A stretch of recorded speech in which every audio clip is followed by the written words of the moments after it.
Hi everyone, welcome back to this new episode. Today we have this comparison in between these three models of Ultraboost. All of them have something unique, so let's just start. Here we have a preview with them on my feet.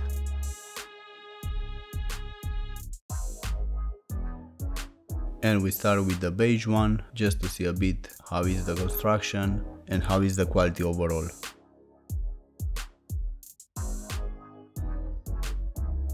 And we can see here in this image that the upper is very airy, except maybe the collar in all of them, the collar having a bit more padding that I would like to see in this kind of sneakers.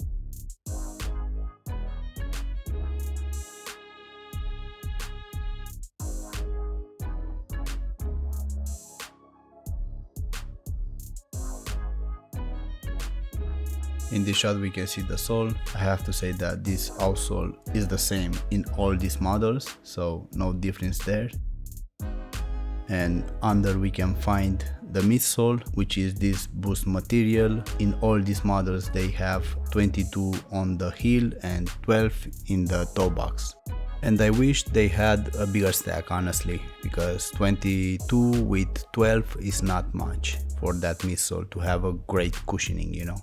Although the boost in these sneakers is better than in Ultraboost 22, for example, still it's not enough, you know.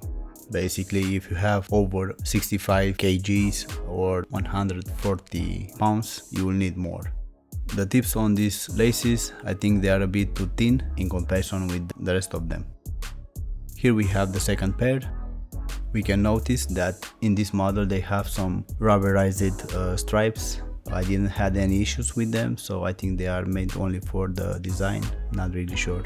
I would like to point out that this particular model came with the second pair of laces. Those are in brown color, like the cage, and this very nice touch, you know. As you can tell on the back, this model has a pull tab. This one is actually useful. I tried it and it works. On the other model, the DNA one, they have a pull tab, but I don't think they are useful. They are a bit too low. A weird thing that I noticed with this outsole is that it makes some particles like salt or something. The way you are having salt on your feet when you are coming from the ocean, well, the same with this outsole. I'm not sure what is going on or why, but I had that issue with them. I had to clean them for a few times while I was doing this video. On this pair, the footbed is different, is a bit more softer than the other ones, because in the other ones we can find the same footbed like in Ultraboost 22.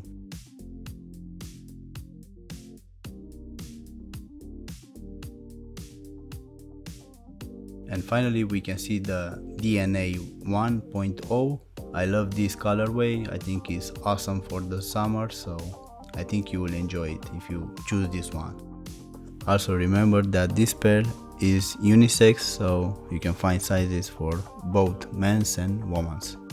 On the back we can see that the pull tab that I was telling you about a few minutes ago. I don't like this one, it's a bit too low, so it's pretty much useless. Surprisingly, with this outsole I didn't have the same issues like the previous sneakers that I showed. They don't have that problem with the particles releasing from that rubber layer. The upper on this model is a bit different. If you can notice, on the instep we have the same airy material like in the toe box, so very breathable this one. The tongue and around the collar we can find the same padding like in the rest of them. And like I said, I think it's a bit too much that kind of padding, because if you are living in a place where the summers are very hot, like me here in Spain, well, that collar will give you a bit too much heat, I'm sure of that. Because, you know, sometimes less is more.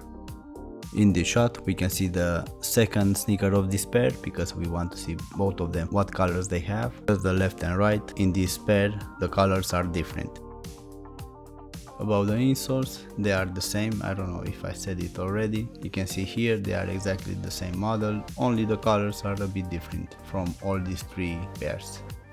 All these three pairs are coming in European size 41 1/3 or 18 US, and the size of those insoles is exactly the same in all of them. 26.8 centimeters. You'll see it in inch also.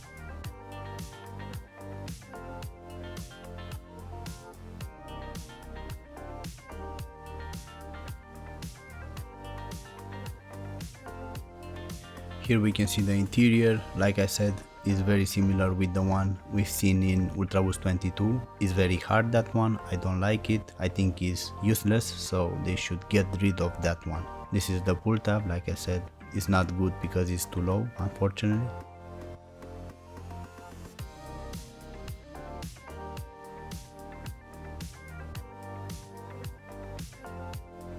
In this shot we can see on the toe box the yellow green color is the second layer stitched over the top layer, which is in this light gray color.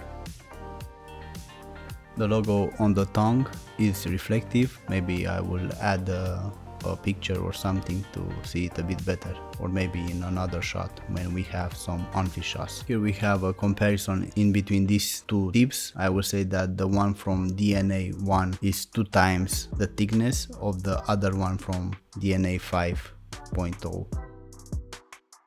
And finally we have the on-field shots. Here is a comparison in between these two models from DNA 5.0. Like I said before, both of them have great cushioning. If I have to give someone's the edge, I think it will be the beige color, because that one is a bit more softer and I like softer cushioning. It's just a matter of taste. The differences are not that big. Probably if I wouldn't had both of them at the same time in my feet, I wouldn't make the difference. So it is that small.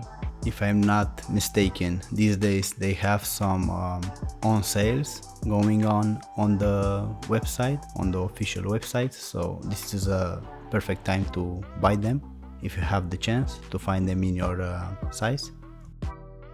In my opinion, all these 3 models have something unique, and I feel that they are one of the best value for money from Ultraboost seen on this channel this year.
Here we have some on-field shots with DNA 5 and DNA 1.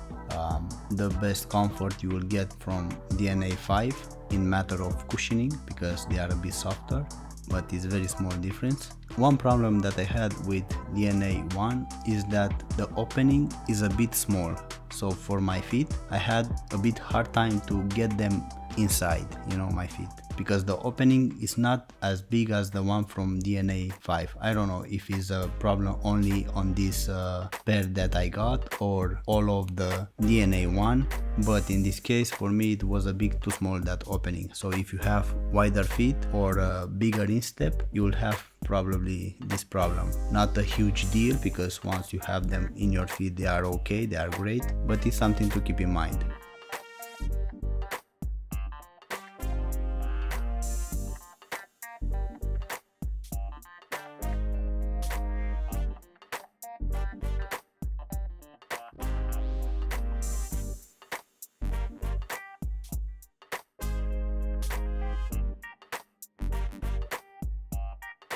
the logo on DNA5 is a bit wider in comparison with the one from DNA1.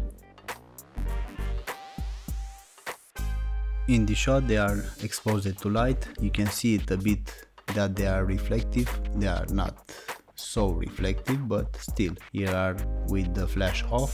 So this is the difference how they look with on and off. If I should give them a rating, maybe they will have 1.5 from 5 stars. In the shot we can see the left foot from the DNA1 with different colors, and also DNA5 that they don't have any reflective materials, so something to keep in mind. Not big deal, but you know.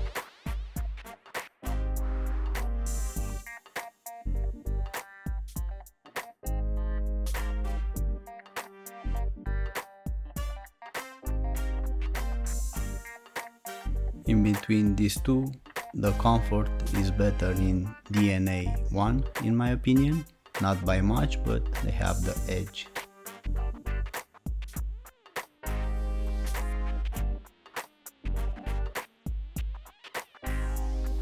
You can also see here the pull tab from DNA1 and DNA5. Like I said, DNA5 is better, the one with brown and green, that is DNA5.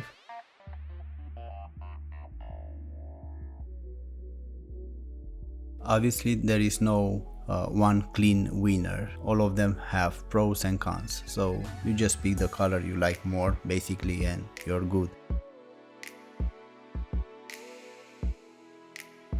Here we can see the laces and the tips. The best laces I found in DNA1, those are the thickest one, and the tips also, they are the thickest one I found, so that's a good thing for me. Yeah, like I've said, the DNA5 don't have any reflective materials, and DNA1 have only on the tongue. You've seen it before.